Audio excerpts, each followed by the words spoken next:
أعوذ بالله من الشيطان الرجيم.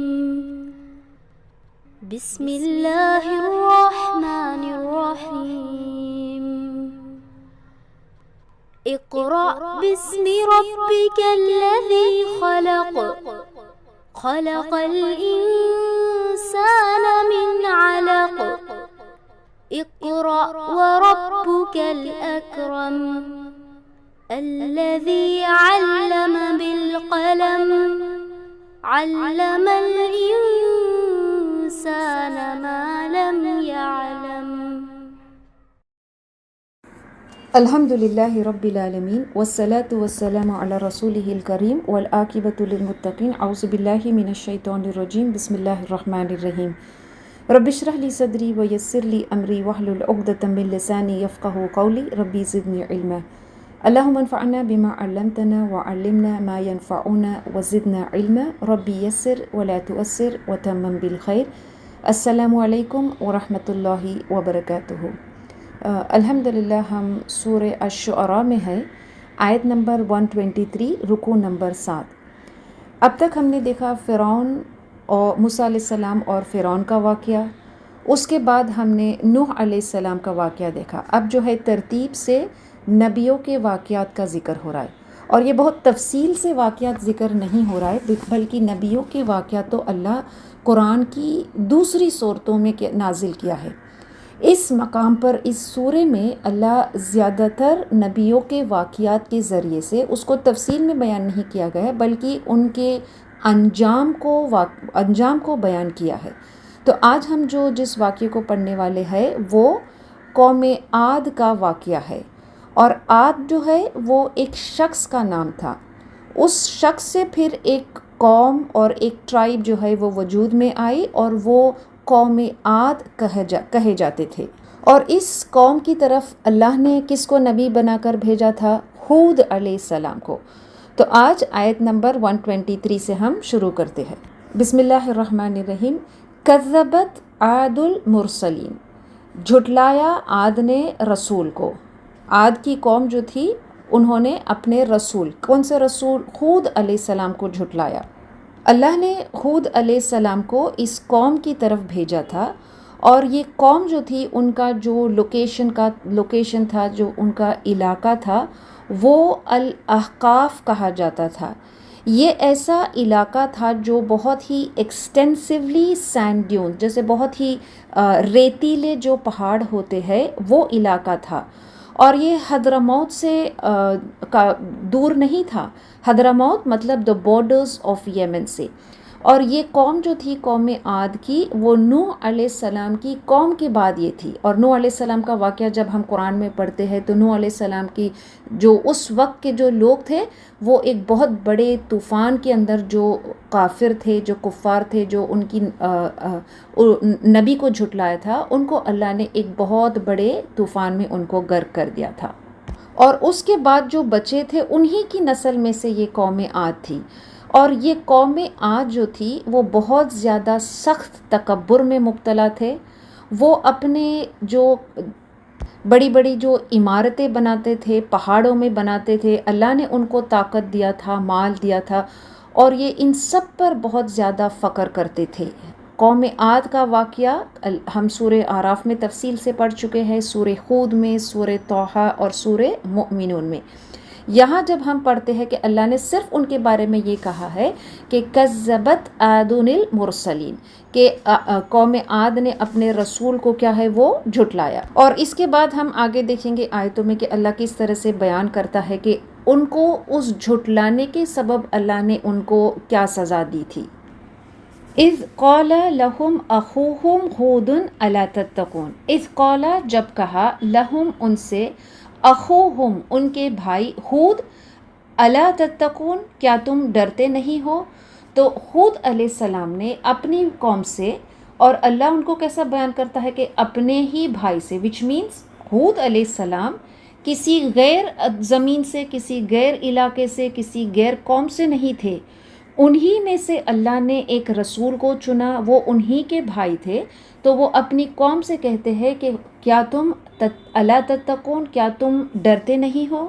اور یہ میسج، یہ پیغام تو ہر نبی نے اپنی قوم سے کہا. کیا کہا؟ کہ وہ اللہ سے تقوی اختیار کرے، اللہ سے ڈرے. اور اللہ سے ڈرنے کا مطلب ہے to have the consciousness of Allah all the time.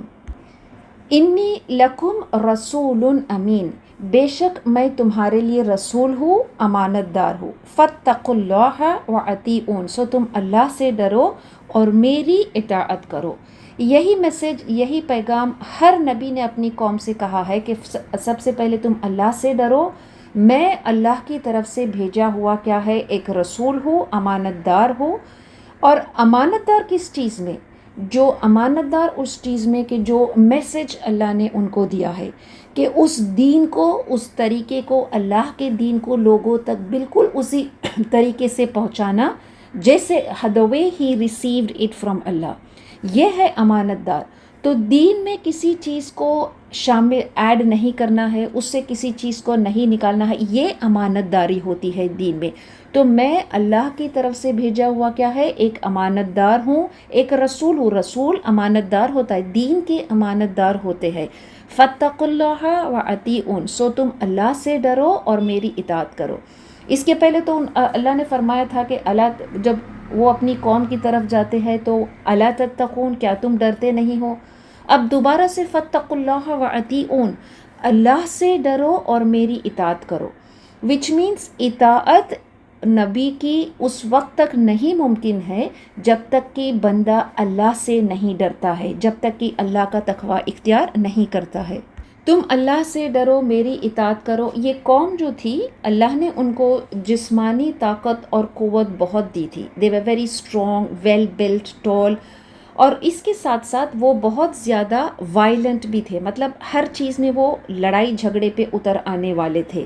اور اللہ نے ان کو اس طاقت کے علاوہ بہت مال بھی دیا تھا. آگے ہم انشاءاللہ آیتوں میں پڑھیں گے کہ اللہ نے ان کو کتنی چیزوں سے، کتنے بلیسنگ سے اللہ نے ان کو کیا ہے نوازا تھا. باغات تھے، اولاد دیا تھا، گارڈنز، ہر قسم کی جو پھل فروٹ.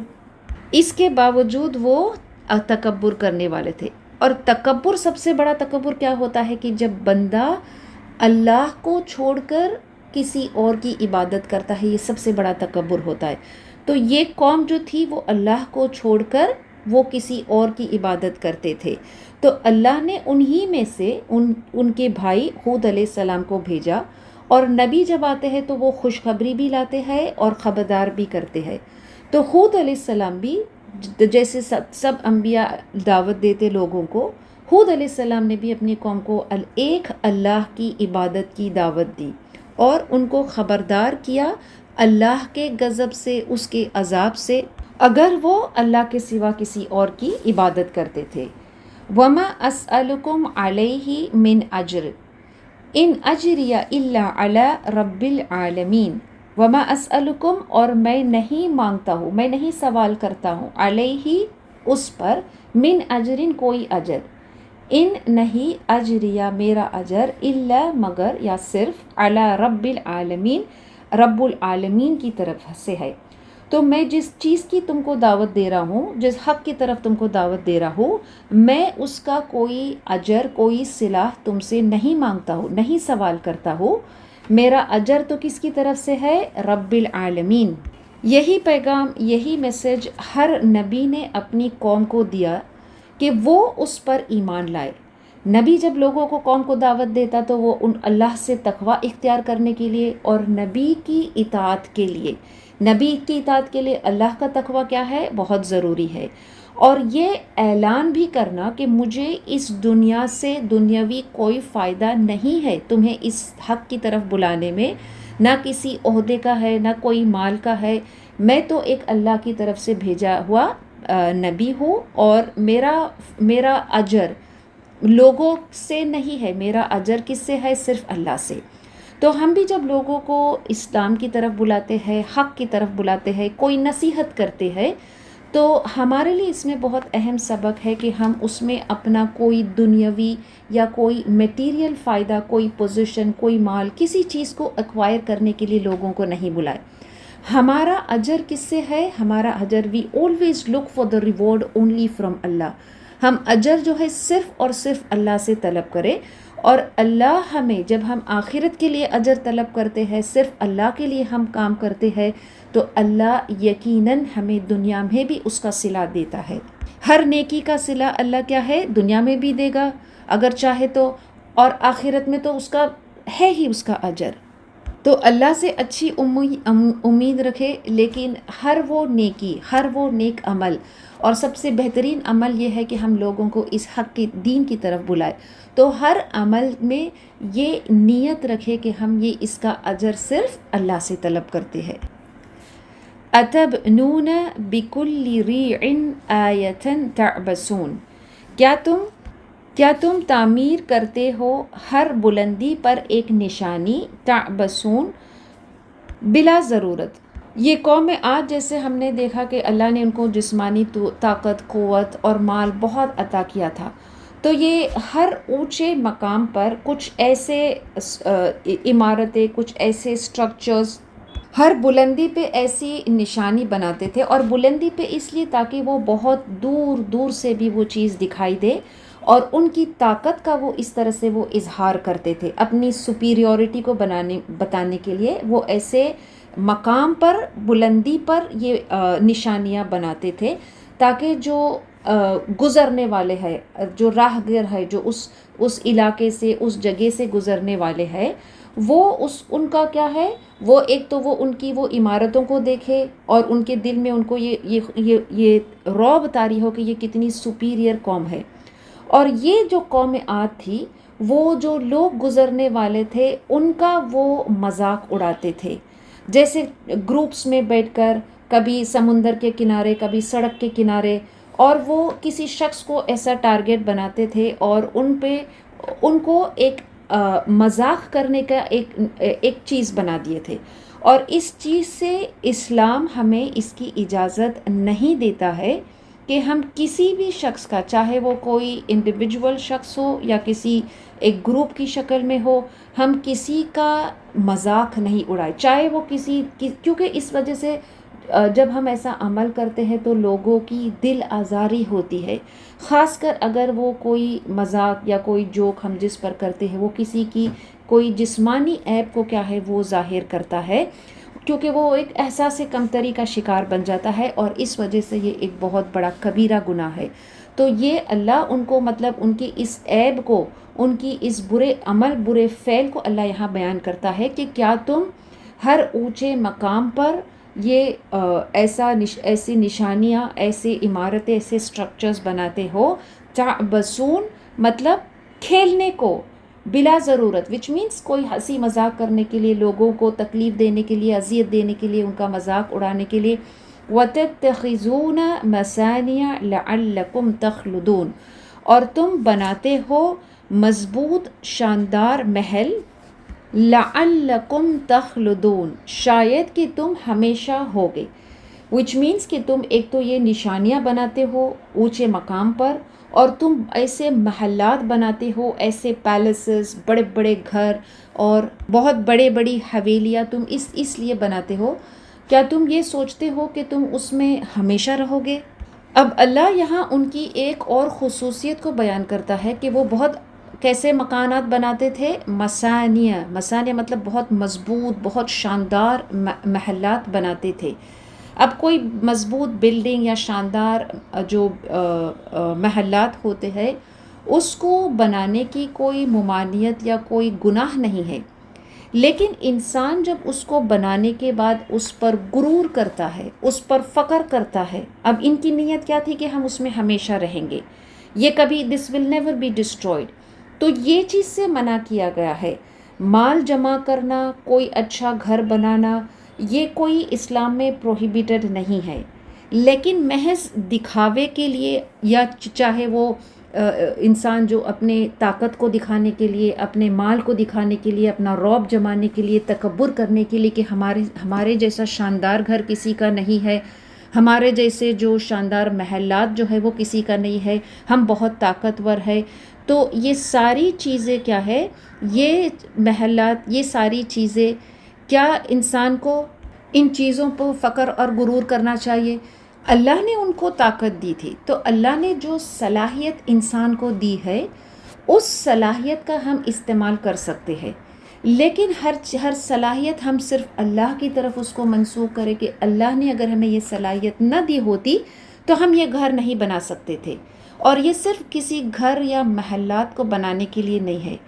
ہر وہ صلاحیت جو اللہ ہمیں دیتا ہے، چاہے وہ کوئی جسمانی طاقت دیتا ہے، قوت دیتا ہے، مال دیتا ہے، اولاد دیتا ہے، تو یہ ساری چیزیں اللہ نے ہمیں جو دیا ہے اس کا ہم اللہ کی راہ میں اگر اس کو ہم استعمال نہیں کرتے، ہم اس پر تکبر کرتے ہیں، تو وہ پھر ہماری جان پر ہی وبال ہو جاتا ہے.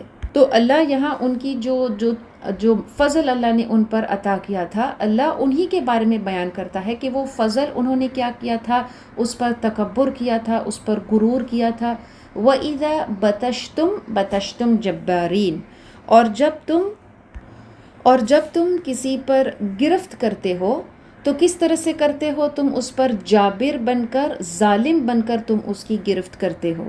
اب ان کی کچھ اور ظالمانہ رویوں کو اللہ بیان کرتا ہے کہ وہ کس طرح سے لوگوں کے ساتھ ان کے کیا معاملات تھے، کس طرح سے وہ کروئلٹی، کس طرح سے وہ لوگوں کے ساتھ ظالمانہ برتاؤ کرتے تھے.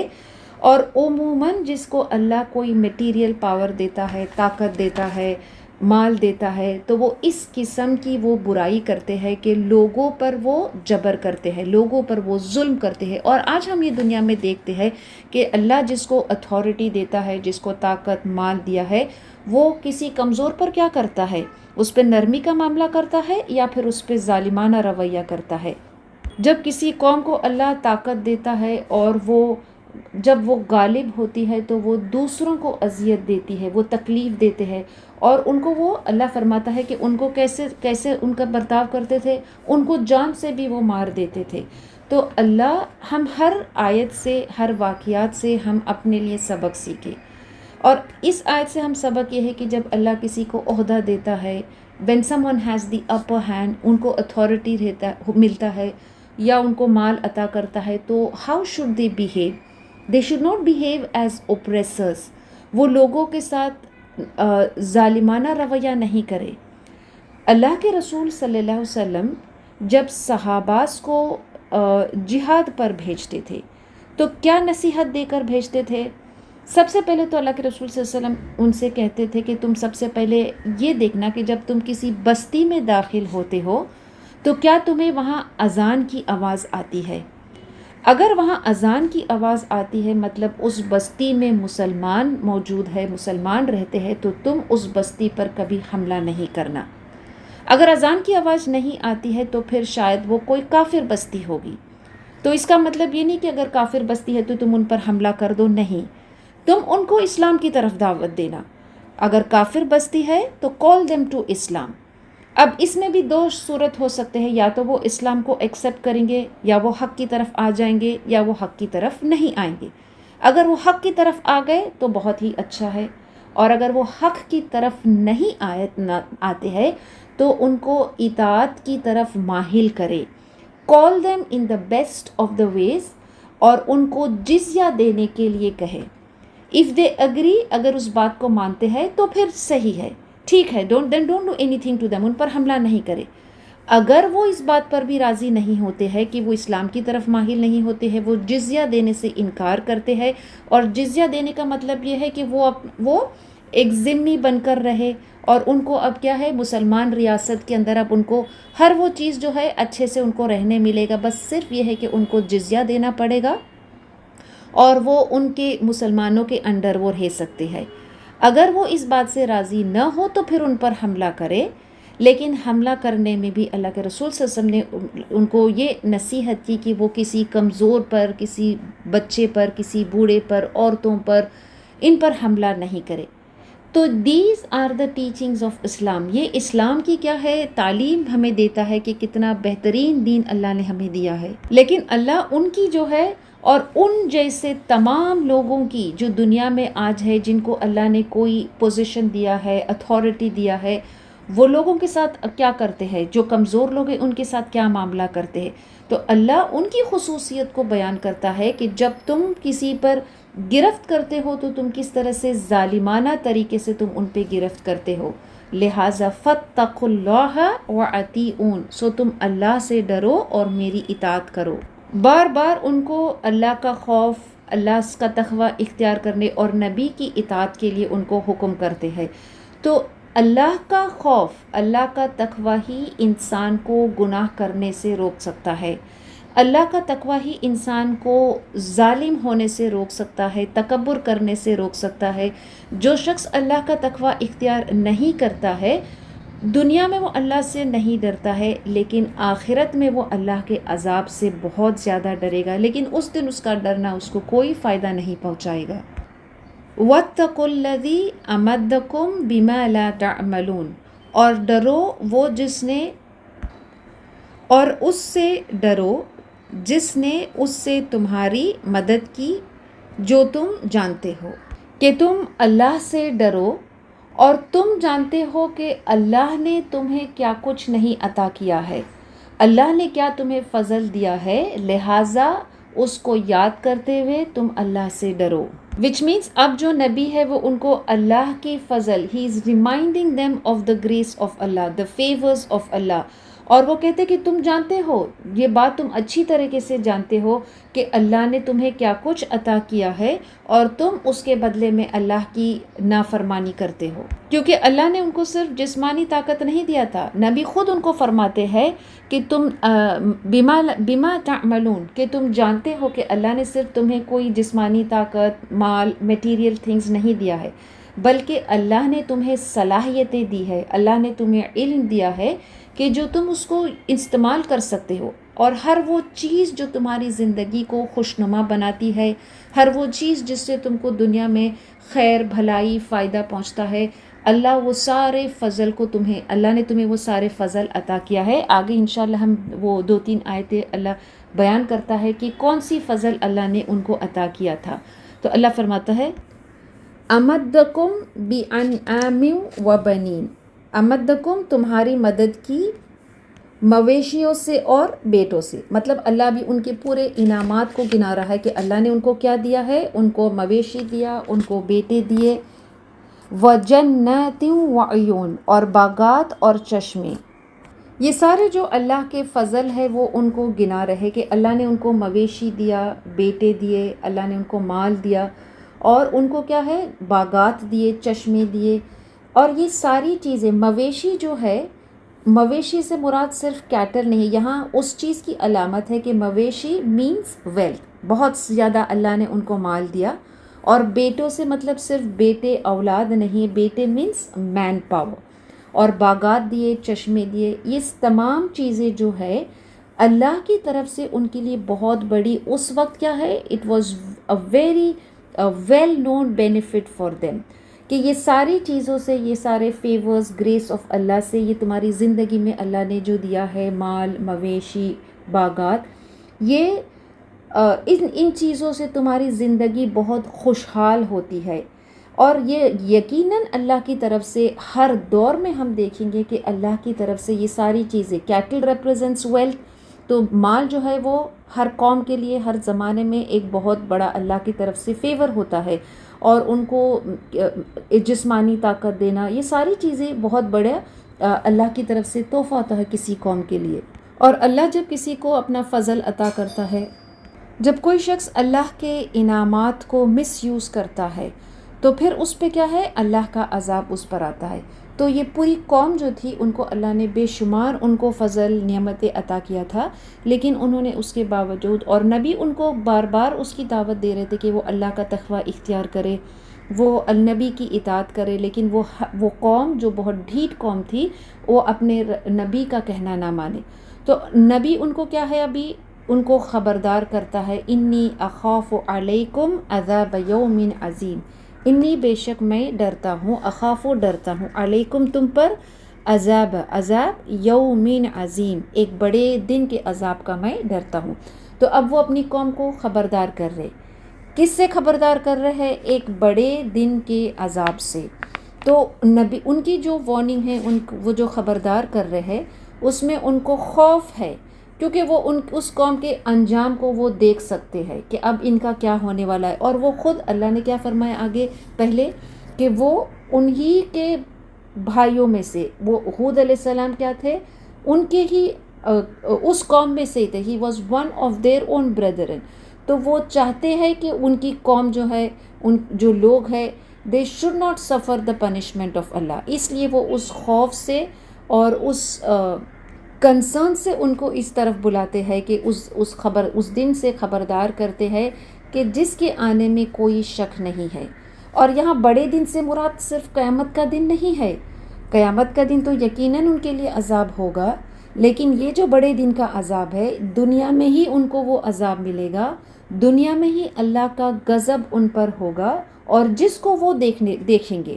اور نبی جو ہے، he can see that this punishment is soon going to come. کیونکہ انہوں نے they have misused the gifts of Allah. تو وہ جانتے ہیں کہ کیونکہ تم نے اللہ کے فضل سے ناشکری کی ہے، کفر کیا ہے، تو لہٰذا you will suffer the consequence.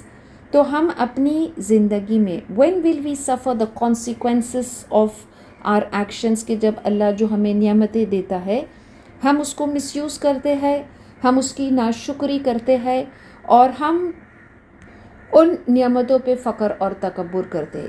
Then we should also fear the punishment. صرف قیامت کے دن کا نہیں، بلکہ اس دنیا میں بھی، جیسے اس قوم کے لیے آیا تھا کہ ان کے نبی ان کو خبردار کر رہے تھے. قالوا سواء، اب ان کا جواب کیا ہے ان کی قوم کا؟ قالوا سواء علینا او عزت ام لم تکم من الواعظین. قالوا وہ بولے، سواء برابر ہے، علینا ہم پر، او عزت خواہ تم نصیحت کرو، ام لم تکن یا نہ کرو تم، من الواعظین ہم نصیحت کو قبول کرنے والے نہیں ہیں. کیسا جواب انہوں نے دیا کہ کوئی یہ سارا جو تم واعظ تبلیغ کر رہے ہو اس کا کوئی فائدہ نہیں ہے. تم چاہے جتنی تبلیغ کرو، جتنی دعوت کرو، جتنی نصیحت کرو، ہم تم پر ایمان لانے والے نہیں ہیں. کتنی ہٹ درم قوم، اور کتنی ظالم، کتنا سٹبرن بیہیویئر ان کا تھا. ان کی نبی جو ان کی کیا ہے، خیر خواہی چاہتے ہیں، اور بجائے اس کے کہ وہ ان کی قدر کرے، وہ یہ کہتے کہ ہم تم پر کبھی ایمان نہیں لائیں گے. اور یہ اس میں بھی ہمارے لیے سبق ہے کہ یہ صرف کوئی کافر لوگ نہیں ہے کہ جب ہم ان کو کوئی نصیحت کرتے ہیں، اسلام کی طرف، دین کی طرف بلاتے ہیں، تو وہ یہ جواب دیتے ہیں، بلکہ کچھ مسلمان لوگوں کا رویہ بھی آج کل اس طرح سے ہے کہ ہم چاہے ان کو کتنی نصیحت کرے، ہم ان کو کتنی اسلام کی دعوت دے، حق کی طرف بلائے، تو سب سے پہلے تو وہ اس کو سننا ہی نہیں چاہتے ہیں. خاص کر جب ہم کوئی ایسی ٹاپک کے بارے میں ذکر کرتے ہیں، بات کرتے ہیں، چاہے قیامت کے دن کے بارے میں، اللہ کے عذاب کے بارے میں، قبر کے بارے میں، حساب کتاب کے بارے میں، تو کہتے کہ ہمیں یہ سب ایسی باتیں مت کہو، ہمیں صرف اچھی اچھی بات کہو. تو قرآن تو ہمیں خوشخبری بھی دیتا ہے اور خبردار بھی کرتا ہے، لیکن جب نصیحت اور خبردار جب کسی ایسے دل پر پڑتا ہے کہ جو مردہ ہے، تو اس کو کوئی ایڈوائس، کوئی نصیحت اس کو کام نہیں آتی ہے، اور وہ ہٹ درم ہو جاتے ہیں. جس طرح سے یہ قوم ہو گئی تھی کہ ان کا کیسا رویہ تھا اپنے نبی کے ساتھ، کہ وہ اعلان کر رہے ہیں کہ آپ چاہے جو کہے، آپ کو جتنا چاہے واضح نصیحت کرے، ہم ایمان لانے والے نہیں ہیں. ہم آپ پر، نبی بار بار ان کو کیا کہتا ہے کہ تم میری اطاعت کرو، لیکن وہ اوپنلی کیا جواب دیتے ہیں کہ وی ول ناٹ فالو یو، ہم تمہاری اطاعت نہیں کریں گے، چاہے تم کتنا ہی حق لے کر آؤ. ہم اطاعت کس کی کریں گے؟ ہم تو اپنے باپ دادا نے جو کرتے آئے ہیں اس کی ہم اطاعت کریں گے. ہر وہ برائی جو وہ کرتے آ رہے تھے، اس کا ان کے پاس کیا آرگیومنٹ، کیا جواب تھا؟ جب نبی ان کو کرٹیسائز کرتے، جیسے ہود علیہ السلام ان کی قوم کو خبردار کر رہے ہیں کہ ان کے عمل کے بارے میں، تو وہ ان کس دلیل کو پیش کرتے ہیں کہ ہم کس کو فالو کریں گے؟ ہم تو اپنے باپ دادا کے طور طریقے کو فالو کریں گے. ان ھذا الا خلق الاولین، نہیں ہے مگر یہ عادت اگلے لوگوں کی، مطلب پچھلے لوگوں کی کہانی، قصے، واقعات ہے. they are not willing to give up their ways. آپ دیکھیے کہ کتنی ہود علیہ السلام کتنی بہترین نصیحت ان کو کرتے ہیں، لیکن اس کے باوجود وہ اپنے جو طور طریقے ہیں، غلط طور طریقے ہیں، ان کے جو آبا اجداد کے طریقے ہیں، اس کو وہ چھوڑنا نہیں چاہتے ہیں. سورہ ہود میں بھی ہم نے ایسی ہی ایک آیت پڑھی. اللہ فرماتا ہے سورہ ہود میں قالوا یا ہود ما جئتنا ببینۃ وما نحن بتارکی آلہتنا عن قولک وما نحن لک بمؤمنین. ان کی قوم نے ہود علیہ السلام سے کیا کہا کہ تم نے ہمارے پاس کوئی واضح ایویڈنس لے کر نہیں آئے ہو. ہم اپنے الہ، ہم اپنے معبود، ہم اپنے بتوں کو تمہارے کہنے پہ چھوڑنے والے نہیں ہے. وما نحن لک بمؤمنین، وہ واضح طریقے پہ کہتے ہیں کہ ہم we are not going to believe in you, ہم تم آپ پر ایمان لانے والے نہیں ہیں. آپ دیکھیے کہ کتنی واضح طریقے سے اللہ اس کو بتا رہا ہے کہ وہ کیا فرماتے ہیں کہ ہم کیا ہے، ہم پر برابر ہے، آپ ہمیں نصیحت کرے نہ کرے، ہم ایمان لانے والے نہیں ہیں. جیسے سورہ البقرہ میں بھی ہم نے پڑھا تھا نا، بالکل ابتدا کے اندر اللہ فرماتا ہے ایسے گروپ کے بارے میں کہ ان کے لیے برابر ہے، سواء علیہم انذرتہم ام لم تنذرہم لا یؤمنون. آپ ان کو خبردار کرے یا خبردار نہیں کرے، وہ ایمان لانے والے نہیں ہے. اور ایسی بہت سی سملر آیت پورے قرآن میں ہم دیکھتے ہیں کہ اللہ بار بار یہ ان قوموں کے بارے میں جب ذکر کرتا ہے. سورہ یونس میں بھی ہم نے پڑھا تھا ان الذین حقت علیہم کلمۃ ربک لا یؤمنون، کہ انڈیڈ جو ہے یقیناً جو ہے جن پہ یہ اللہ کا قول جو ہے، تمہارے رب کا جو قول ہے وہ واقع ہو گیا ہے، لیکن وہ ایمان لانے والے نہیں ہیں. بلکہ اسی سورہ میں، سورہ یونس میں آگے آیت میں بھی اللہ فرماتا ہے وَلَوْ جَاءَتْهُمْ كُلُّ آیَةٍ حَتَّى يَرَوْا الْعَذَابَ الْأَلِيمَ، کہ اگرچہ تم ان کو تمام نشانیاں بھی ان کے سامنے اگر آ جائے تو وہ کیا ہے، وہ ایمان اس وقت تک نہیں لائیں گے کہ جب تک وہ اپنی آنکھوں سے عذاب کو نہ دیکھ لے. قرآن کی اور بہت سی سورہ میں ہم نے پڑھا ہے. اس کے پہلے کا جو سورہ فرقان میں بھی ہم نے پڑھا کہ اس میں اللہ فرماتا ہے وَقَالُوا أَسَاطِيرُ الْأَوَّلِينَ اكْتَتَبَاهَا فَهِيَ تُمْلَى عَلَيْهِ بُكْرَةً وَأَصِيلًا. انہوں نے کیا کہا، اساطیر الاولین، یہ جو کہانی قصے ہے پچھلے لوگوں کے ہے جو انہوں نے گھڑ لیا ہے، اور جن کو یہ کیا ہے صبح شام جو ان کو یہ جو کوئی یہ ان کو کوئی بتاتا ہے، کوئی ان کو ڈکٹیٹ کرتا ہے. یہ جو قریش تھے ان کا یہی تھا اللہ کے رسول صلی اللہ علیہ وسلم پہ الزام کہ یہ قرآن جو ہے، یہ آیتیں جو ہے، یہ کوئی اللہ کی طرف سے بھیجی ہوئی کتاب نہیں ہے، بلکہ یہ تو صبح شام کوئی ان کو یہ ڈکٹیٹ کرتا ہے. اور یہ تو ہم نے سب سنی ہوئی باتیں ہیں، یہ پچھلے جو اساطیر الاولین ہے جس کو یہ صبح شام ان کو کوئی سنایا جاتا ہے. اور بہت سی ایسی قرآن کی آیتیں اٹ اسپیکس آف دس کہ جب کوئی نبی ان کو حق کی دعوت لے کر آتا ہے تو وہ اس کو کیا کہہ کے ریجیکٹ کرتے ہیں، اساطیر الاولین. دے وانٹ ٹو سے، وہ کہنا چاہتے ہیں کہ ہم تو صرف اپنے جو باپ دادا کے جو طور طریقے ہیں اس کو مانیں گے، اور ہم وی ہیو لیوڈ، اور جیسے ہم جی رہے ہیں وہ بھی اپنے ہمارے باپ دادا بھی جیتے تھے، اور ہم مر جائیں گے وہ جس طریقے سے وہ بھی مر گئے ہیں. وچ مینس کہ دیر از نو ریزریکشن، کوئی حساب کتاب نہیں ہے، کوئی مر کے اٹھنے والی کوئی بات نہیں ہے. جیسے وہ ایک زمانے میں وہ تھے ہمارے باپ دادا، آج وہ نہیں، آج وہ مر گئے ہیں. اسی طریقے سے آج ہم زندہ ہیں، کل ہم زندہ نہیں رہیں گے، کل ہم مر جائیں گے، اس کے بعد ہمارے آنے والے جو ہے وہ زندہ رہیں گے، وہ مر جائیں گے.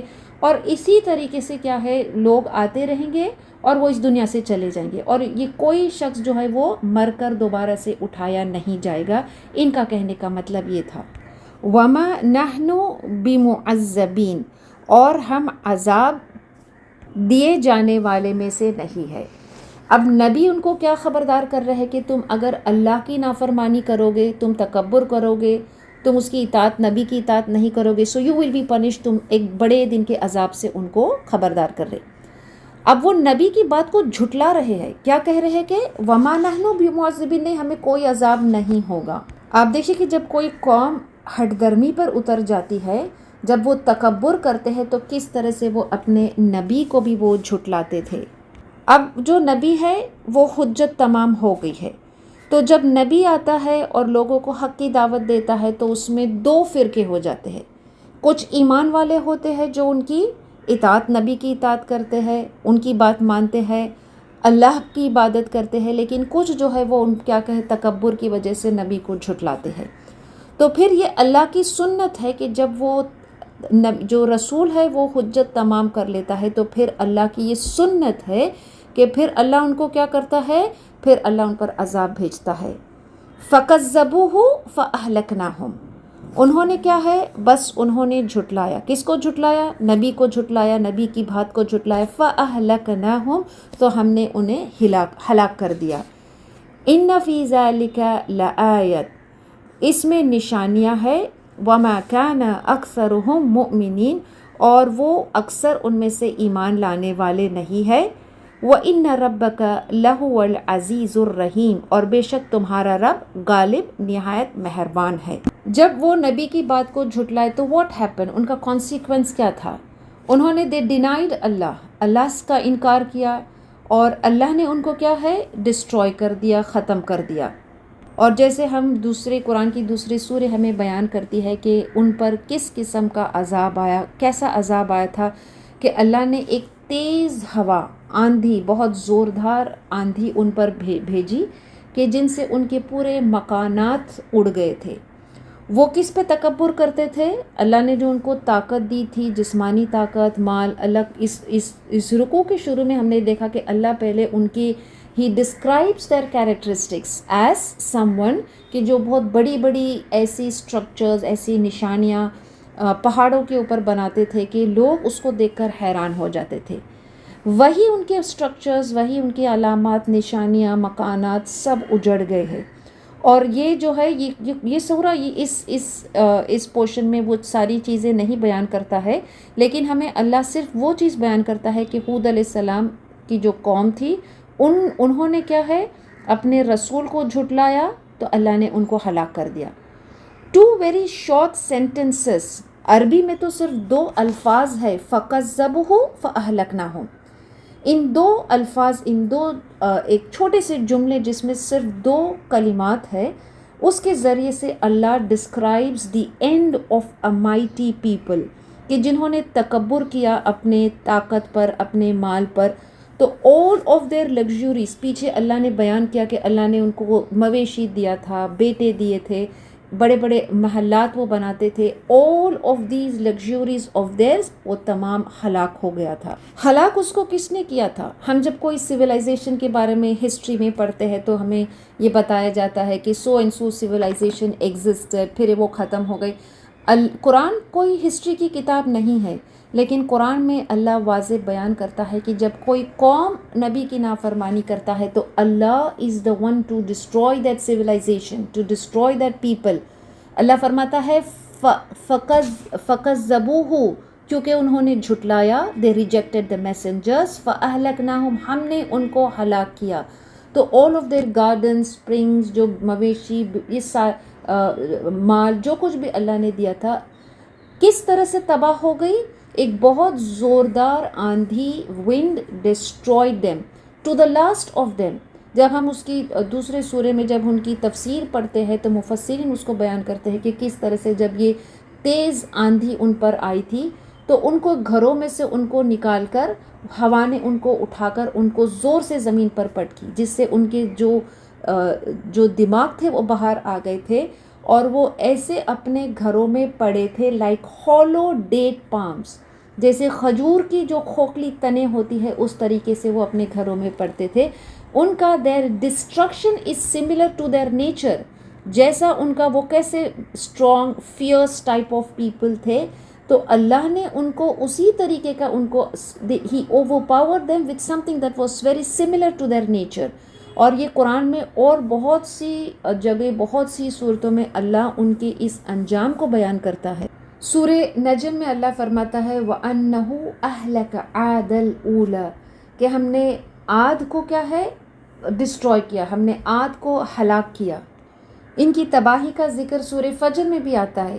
اللہ وہاں فرماتا ہے کہ کس طرح سے ان کو اللہ نے کیوں ہلاک کیا تھا، الَّتِي لَمْ يُخْلَقْ مِثْلُهَا فِي الْبِلَادِ۔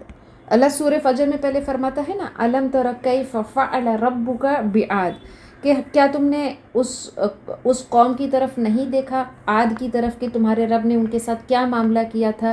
إِرَمَ ذَاتِ الْعِمَادِ، ان کا ڈسکرپشن کیسے ہے، کیسے تھے کہ وہ ارم مطلب جو پلرز ہے، لافٹی پلرز ہے، اور ان کو کس طرح سے وہ بناتے تھے، التی لم یخلق مثلھا فی البلاد، کہ ان جیسی مثال زمین میں اور نہیں تھی، کہ ایسے بڑے بڑے سٹرکچرز، عمارات بناتے تھے، لیکن اللہ نے ان کے ساتھ کیا معاملہ کیا، کس طرح سے اللہ نے ان کو ہلاک کیا۔ سورہ فصلت پہ بھی اللہ فرماتا ہے فَأَمَّا عَادٌ فَاسْتَكْبَرُوا فِي الْأَرْضِ بِغَيْرِ حَقٍ، تو قوم عاد جو تھی وہ تکبر کرتے تھے زمین میں، وقالوا، اور انہوں نے کہا، ام اشد منا قوتاً، ہم سے زیادہ طاقتور کون ہے، جسم میں، مال میں، ہر چیز میں، اولم یروا ان اللہ الذی خلقہم هو اشد منہم قوة، اللہ فرماتا ہے کہ کیا وہ نہیں دیکھتے ہیں کہ اللہ جس نے زمین اور آسمان کو بنایا ہے وہ زیادہ طاقت اور قوت رکھتا ہے ان سے زیادہ، وَكَانُوا بِآيَاتِنَا يَجْحَدُونَ، اور انہوں نے ہماری آیتوں کو جھٹلایا۔ تو قرآن میں بے شمار جگہ ان قوموں کے واقعات کو جب اللہ بیان کرتا ہے تو وہاں ان کے بارے میں یہ ذکر کرتا ہے کہ کس طرح سے تکبر کرنے والی یہ قوم تھی۔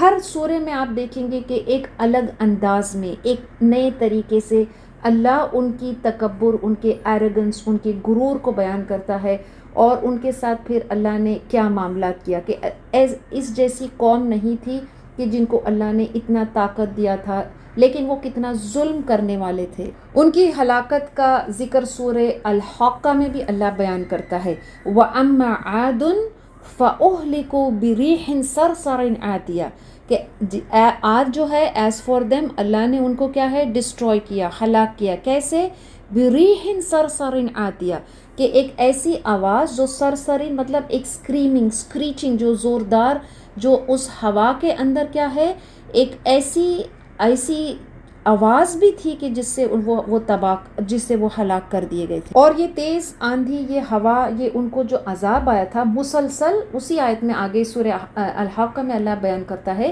سخرها علیہم 7 لیال و8 ایام حسنا فترى القوم فيها سرعا كأنهم أعجاز نخل خاوية، اللہ نے ان کو کتنے دن، 7 راتیں اور 8 دن مسلسل ان کے اوپر یہ عذاب بھیجا تھا، تاکہ تم ان لوگوں کو دیکھو کہ ان کا کیا انجام ہوا تھا، وہ کس طرح سے ہلاک ہوئے تھے، what was their consequence۔ اللہ اسی آیت میں فرماتا ہے كأنهم أعجاز نخل خاوية، کہ وہ اپنے گھروں میں ایسے پڑے ہوئے تھے جیسے کھجور کے کھوکھلے تنے جو رہتے ہیں، ان کا حشر، ایک زوردار آندھی، طوفانی چلنگ ون، مسلسل اتنے 7 دن اور 7 رات اور 8 دنوں تک ان پر اللہ نے بھیجا تھا۔ all of these کہ انہوں نے بہت بڑے بڑے محلات بنائے تھے پہاڑوں پر، ان دا کیوز، بہت سارے انہوں نے عمارتیں بنائی تھی، بہت اونچے اونچے عمارتیں بنائی تھی۔ کیا یہ ساری چیز ان کو اللہ کے اس عذاب یوم عظیم سے کیا ان کو بچایا تھا؟ اور پھر وہی 2 جملے جو ہر نبی کے واقعات کے بعد جب ان کو ہلاک کیا جاتا ہے، تو اس کے پہلے بھی ہم نے فرعون اور موسیٰ علیہ السلام کے واقعے میں، نوح علیہ السلام کے واقعے میں، اور اب یہ قوم عاد کے واقعے میں، وَإِنَّ رَبَّكَ وَمَا إِنَّ فِي ذَلِكَ لَآيَةً وَمَا كَانَ أَكْثَرُهُم مُؤْمِنِينَ وَإِنَّ رَبَّكَ لَهُوَ الْعَزِيزُ الرَّحِيمُ۔ اللہ فرماتا ہے کہ کتنے ہی بستیاں تھے کہ جن کو اللہ نے ہلاک کیا، اور ان ساری چیزوں میں نشانیاں ہیں صرف ان لوگوں کے لیے جو ایمان لاتے ہیں، اور تمہارا رب بے شک العزیز اور الرحیم ہے۔ قوم نوح، قوم عاد کی طرح کتنی ہی بستیاں تھے کہ جنہوں نے کیا ہے، ان پر عذاب کیوں آیا، کیونکہ وہ اللہ فرماتا ہے فَكَذَّبُوهُ فَأَهْلَكْنَاهُمْ، کہ اسی طرح جو تمام بستیاں تھیں اور وہ بھی حق سے ہٹ گئے تھے، نبی کی اطاعت سے وہ ہٹ گئے تھے، اور ہر وہ قوم تھی جو انہوں نے کچھ نہ کچھ، اب اللہ نے ان کو خصوصیت دی تھی، مال دیا تھا، اور طاقت دی تھی، اختیار دیا تھا، اور انہوں نے بہت بڑے بڑے اچیومنٹس بھی اپنے دور میں انہوں نے کیا تھا۔ لیکن ہر دور میں ہم ایک سملر کیریکٹرسٹکس ایسے لوگوں کی دیکھتے ہیں کہ جب ان کو اللہ وہ طاقت دیتا ہے، اتھارٹی اختیار دیتا ہے، so they think that they are independent, they think کہ ان کا کوئی بگاڑ نہیں سکتا ہے، دے تھنک کہ ان کو کوئی no one can take them to account, کوئی ان کو حساب پر نہیں لا سکتا ہے، کوئی انہیں عذاب میں گرفت نہیں کر سکتا ہے۔ اور یہ تکبر ہی ان کو پھر کیا ہے اللہ کے عذاب کو دعوت دیتا ہے، اور وہ تکبر کی وجہ سے وہ اللہ کے عذاب میں گرفت ہو جاتے ہیں۔ ہمارے لیے بھی اس میں نشانیاں ہیں کہ اگر ہم نبی کی اطاعت نہیں کرتے ہیں، ہم اللہ کا تقوی اختیار نہیں کرتے ہیں، تو ہم مومنوں میں سے نہیں رہیں گے۔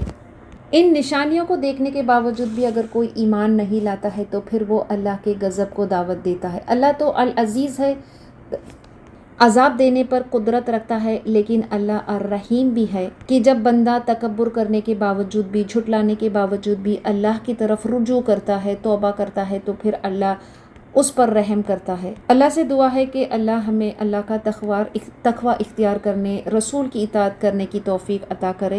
اللہ ہمیں اس سے عذاب سے بچائے، دنیا میں بھی عذاب سے بچائے اور آخرت کے عذاب سے بھی بچائے۔ اللہ ہمیں ہر وقت توبہ کی توفیق عطا کرے اور اللہ ہم پر رحم کا معاملہ کرے۔ ربنا تقبل منا انک انت السمیع العلیم وتب علینا انک انت التواب الرحیم۔ سبحانک اللہم وبحمدک نشہد ان لا الہ الا انت نستغفرک ونتوب الیک۔ اللہم آنس وحشتی فی قبری، اللہم ارحمنی بالقرآن العظیم وجعلہ لی اماما ونورا وہدا ورحمہ، اللہم ذکرنی منہ ما نسیت وعلمنی منہ ما جہلت وارزقنی تلاوتہ آناء اللیل وآناء النہار واجعلہ لحجت یا رب العالمین۔ السلام علیکم ورحمۃ اللہ وبرکاتہ۔